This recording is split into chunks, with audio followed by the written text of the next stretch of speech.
In this lecture, we're going to be learning about why we should use a microservice template and what it should contain.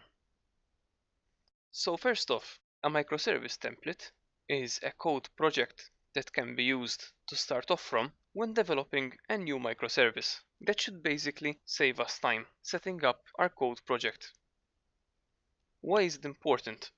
When setting up any code project, there is usually a significant amount of time spent creating project structure and adding setup related code, such as security concerns, initial connections to databases, and referencing to all required libraries. Now, in a monolithic or multi-tiered architecture, this setup time will be seen as negligible in the long run because it will only be done once or maybe a couple of times.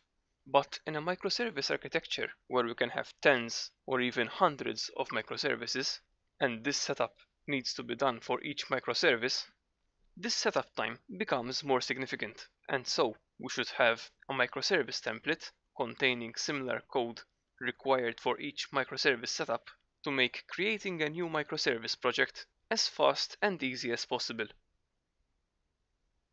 The template should contain cross-cutting concerns, for example, setup of the logging and application metrics components, and connection setup and configuration to databases and message brokers.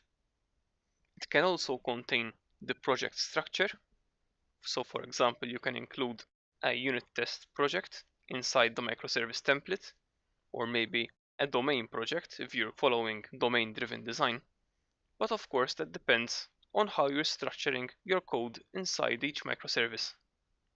You can also include any code that you think will be required in many of your future microservices.